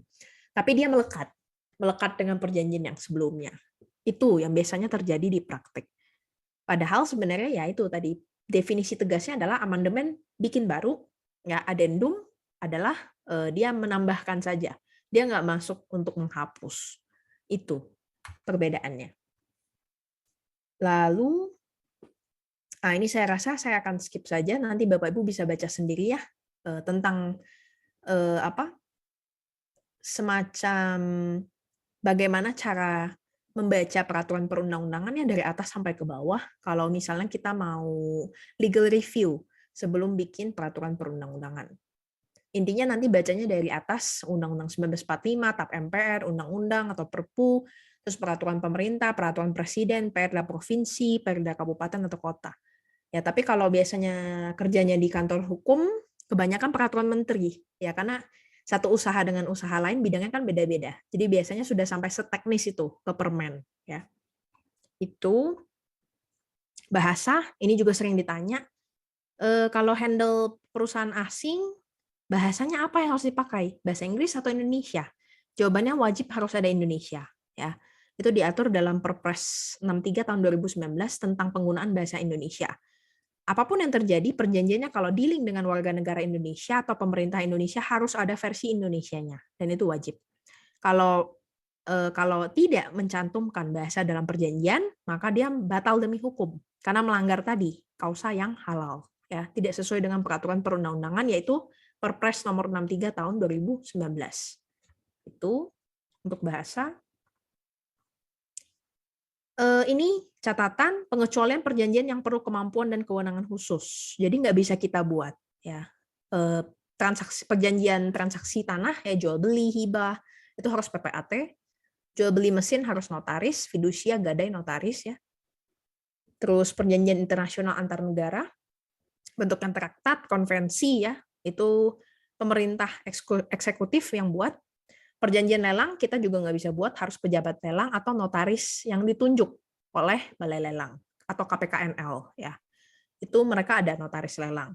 Jadi perjanjian-perjanjian yang di list ini kita nggak boleh buat, harus yang punya kewenangan khusus.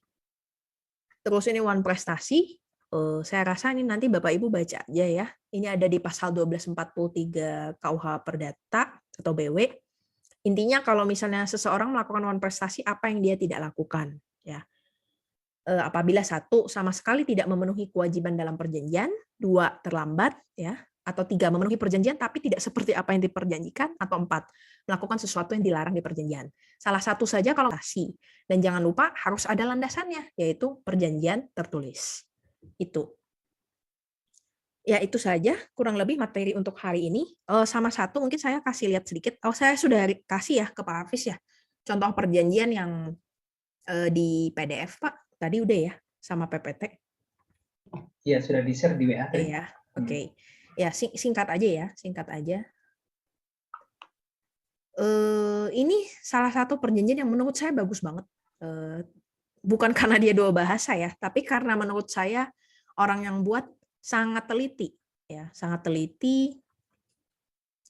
Ada ini judul, nomor, ya, nomor perjanjian, terus ada pembukanya ya, pembukanya, terus disebutkan pihak pertama dan pihak kedua siapa. Saya hitamkan ya, maaf, karena kebetulan konfidensial ya, kami tanda tangan NDA, jadi tidak boleh di-share nama-nama perusahaannya. Nah, ini disebutkan pihak pembeli dan penjual secara terpisah disebut sebagai pihak, dan secara bersama-sama disebut sebagai para pihak. Nah, ini tadi yang saya sebutkan wajib ada ya. Terus resital bahwa apa ya latar belakang kenapa mereka ingin melakukan jual beli nikel ya. Oleh karena itu, maka ketentuan apa yang berlaku. Itu pasal 1 mereka bicara tentang komoditasnya apa, langsung ke objek ya mereka. Jadi nggak ada ruang lingkup dan tidak ada definisi lagi. Terus kuantitasnya berapa, harganya berapa, ini bahkan mereka sampai cantumkan ini ya, rumus menghitung harganya berapa, ya karena komoditas ya, naik turun harganya. Oke, terus pengapalan, ya cara kirimnya seperti apa, mereka pakai sistem FOB di sini. Nanti Bapak Ibu bisa pelajari lebih lanjut ya, sistem itu banyak jenisnya, salah satunya FOB. Terus sampai ke bawah, penunjukan kapal, siapa yang tentukan kapalnya, ya. Ini mereka atur kapan memuat ya, kapan melakukan pemuatan, mereka bahkan cantumkan kapalnya hanya boleh maksimal 5.000 wet metric ton ya. Nggak boleh lebih dari itu. Oke. Ada catatan ya, kalau misalnya ada kondisi cuaca hujan angin besar apa segala macam itu nggak boleh ya, nggak boleh berlaut ya. Mereka sebutkan ada catatannya, kondisi seperti apa yang mereka lay time-nya tidak dihitung. Itu pengemasannya seperti apa, ya bentuknya dikemas dalam bentuk curah. Ya. Terus ada biaya kelebihan. Nah ini tadi yang saya sebutkan biaya tambahan. Siapa yang nanggung nih kalau ada biaya tambahan? Terus penentuan berat, siapa yang tentukan berat nikelnya misalnya? Siapa yang ambil contohnya? Karena biasanya nikel kadarnya beda-beda, jadi mereka harus bawa ke laboratorium ya. Siapa yang tentukan untuk laboratorium percontohnya atau pengujiannya? Itu, nah pembayarannya dibayar kemana? 80% via tunai, transfer tunai. 20% kapan ya? Ke bank mana? Atas nama siapa? Cabang siapa? Nah ini harus jelas ya cara pembayaran. Terus pembayaran provisional, jadi mereka ada yang DP ya, seperti DP awal berapa, terus nanti DP akhir, pembayaran terakhirnya, finalnya berapa. Itu mereka sebutkan sangat detail ya, pembayaran finalnya berapa, DP-nya berapa ya di sini. Terus kelebihan pembayaran, ini saya juga takjub ya, mereka bahkan sampai terfikirkan ke sana. Kalau bayarnya kelebihan gimana cara kembalikannya? Itu luar biasa sekali, sangat detail ya. Harus ke bank mana, maksimal berapa hari harus dikembalikan, kalau lebih. Nah, itu luar biasa sekali, mikirnya sampai ke sana. Terus jangka waktu kontraknya berapa lama? Ya, sampai Desember 2023. Nih, di sini dicantumin. Keadaan memaksa tadi, force major, ya, cantumin. Kalau misalnya banjir, terus kalau ada huru-hara, ya, pandemi, ini mereka masukin ya, pandemi. Perang, embargo, penghentian rel kereta. Rel kereta karena mereka bawa nikelnya pakai kereta. Jadi kalau rel keretanya bermasalah misalnya, mereka juga ada ya disebut sebagai force major. Itu. Terus ini ada kewajiban ya. Kalau yang terkena dampak wajib memberikan pemberitahuan tertulis ya mengenai peristiwa yang terjadi.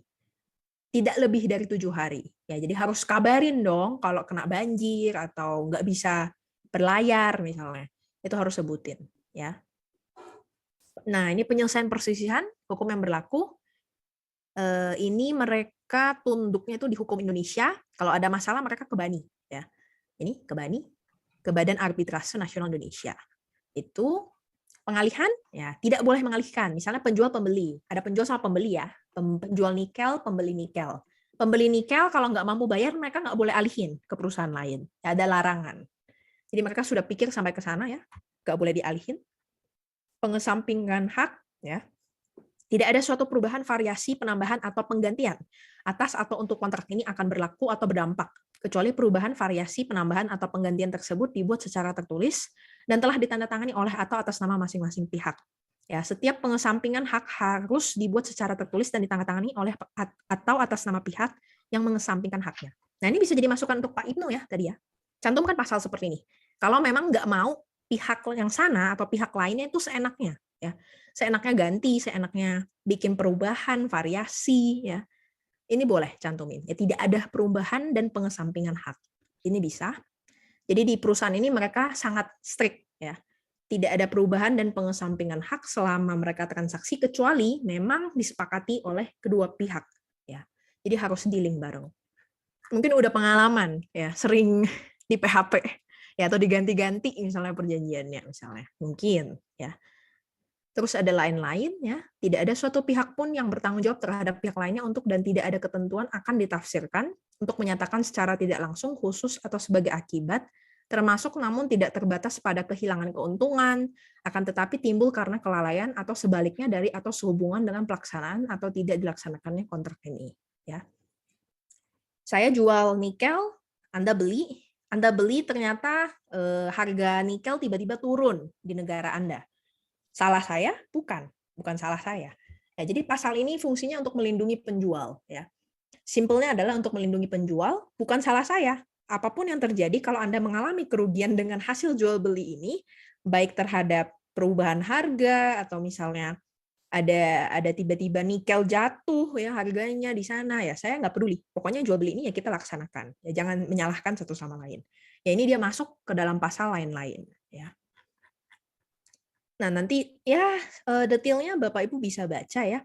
Nah, ini ada pengakhiran, dampak dari pengakhiran. Maksudnya mereka kalau mau mengakhiri perjanjian lebih cepat, itu boleh, ya. Sampaikan 30 hari sebelum jangka waktu dari perjanjian berakhir. Itu ada. Hak dan risiko, anti suap dan korupsi. Kebetulan nih perusahaannya sudah ada, saya lupa lagi ini standarnya, semacam ISO. Ya, ISO berapa, saya lupa angkanya. Jadi ada ISO itu seperti perusahaan itu sudah dapat sertifikasi bahwa mereka tidak akan menerima suap maupun korupsi kepada pihak pemerintah. Yang mereka cantumkan itu, ya, anti suap dan korupsi, kepatuhan, kerahasiaan, ini ya. Jadi nggak boleh sharing-sharing, ini loh gue dealing sama penjual harganya segini, sharing ke customer yang lain, misalnya sharing ke pembeli yang lain. Jadi biar pembeli yang lain dapat harga yang sama, nggak boleh. Ya, ini mereka cantumin juga. Pajak dan biaya, ya itu ditanggung semuanya, ya yang berlaku sesuai dengan negara Republik Indonesia. Dan bahasa, ini yang tadi saya sebutkan, wajib harus ada versi Indonesia dan Inggris, ya supaya tadi nggak melanggar perpres tentang bahasa. Salinan, ya ini dulu zaman masih, ini 2 ya, materinya 2 waktu itu. Jadi 12.000. Karena masih susah waktu itu nyari materai 10.000.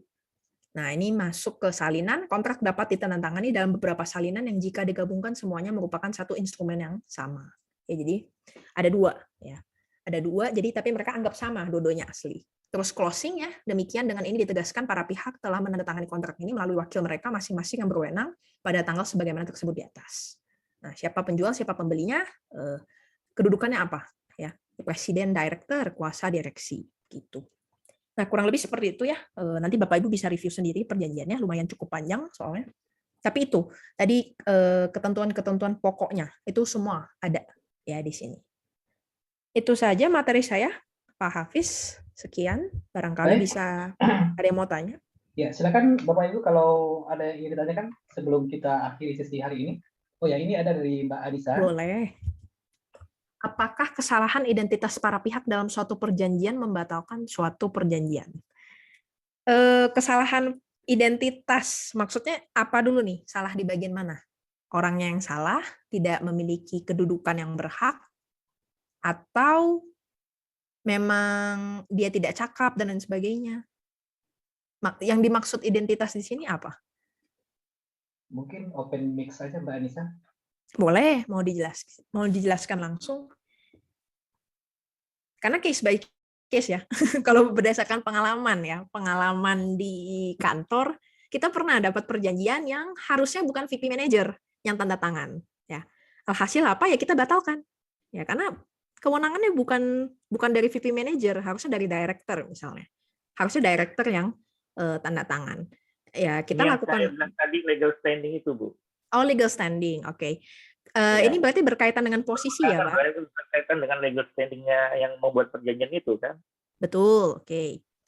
Begini, kalau misalnya perjanjiannya itu kita acuannya di mana? Acuannya adalah di anggaran dasar dari perusahaannya, Pak. Tanggung jawab dari masing-masing direksi itu apa? Kita harus lihat peraturan perusahaan sama anggaran dasarnya. Biasa kita review itu dulu.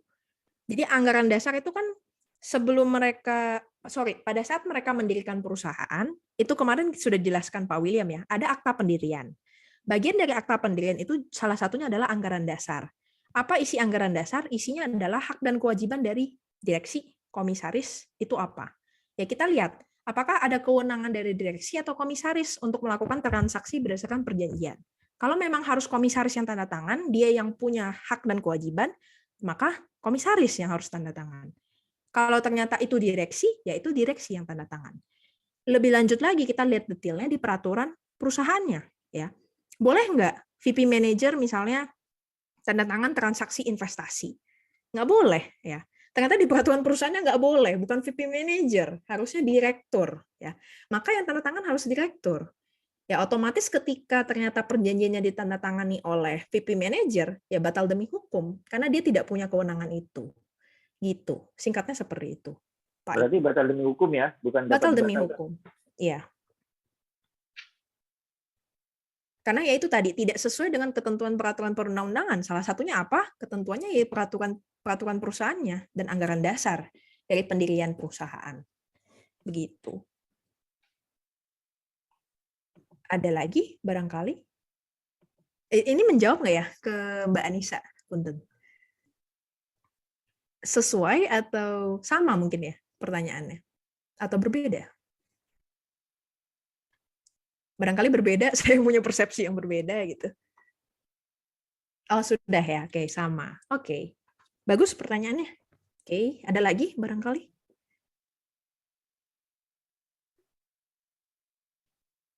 Oke, kalau tidak ada lagi, kita akhiri sesi hari ini. Baik.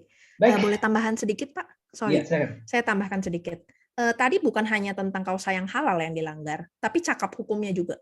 Cakap hukum artinya adalah kedudukannya dia. Ya, kedudukannya tidak sesuai dengan transaksi yang boleh dia tanda tangani atau dia dealing di dalam perjanjian. Jadi bisa dapat dibatalkan dan batal demi hukum bersamaan dengan itu. Itu ya, Pak. Dan Anissa. Cakap ya. Bukan berarti dari segi usia, Bu. Kenapa? Cakap hukum dari segi usia. Gini, cakap hukum yang saya maksud ini lebih ke posisi dia mengetahui hukum, Pak. Posisi dia mengetahui hukum. Dia tahu itu bukan kewenangannya dia, gitu. Jadi bisa dua-duanya. Tapi yang lebih legit adalah yaitu tadi tidak sesuai dengan peraturan internal dari perusahaan. Jatuhnya adalah melanggar kausa yang halal, utamanya, gitu, Pak. Oke. Baik, itu Pak tambahan saya. Saya kembalikan lagi ke Pak Hafiz. Ini ada lagi? Ada lagi yang nanya? Oke. Bu, apakah ada rekomendasi buku pegangan legal officer? Dan apabila ada, siapa nama pengarangnya? Waduh, saya belum ada rekomendasi buku. Tapi dulu pelatihan yang sebelumnya ya dengan Pak Sudaryat itu nulis buku ya, Pak Hafiz, seingat saya. Tentang ya, itu officer. Bisa dicari di Gramedia, banyak sekali itu. Dan kebetulan saya juga sudah sangat sering sekali dengan beliau di acara-acara training yang terkait dengan pelatihan-pelatihan hukum. Itu namanya Pak Sudaryat Permana. Iya, Sudaryat Permana. Nah, beliau dosen Unpad. Beliau dosen Unpad, pernah menulis buku tentang legal officer. Jujur saya belum pernah baca, tapi kalau dari pelatihannya oke sih. Ya, jadi boleh jadi referensi. Gitu. Oke, demikian tadi pembahasan tentang bisnis contract drafting, addendum, dan dispute settlement. Dan besok kita ketemu lagi pada sesi terakhir dengan topik jenis-jenis pekerja berdasarkan Undang-Undang Ketenagakerjaan, Peraturan Perusahaan, dan Perselisihan Hubungan Industrial yang akan dibawakan oleh Bapak Williams. Terima kasih atas pemaparan dan diskusinya Ibu Winnie, luar biasa, bagus sekali. Terima kasih atas perhatiannya Bapak Ibu. Sampai ketemu besok. Selamat malam, selamat istirahat. Assalamualaikum warahmatullahi wabarakatuh. Terima kasih Pak. Terima kasih Bu, terima kasih banyak. Izin live ya.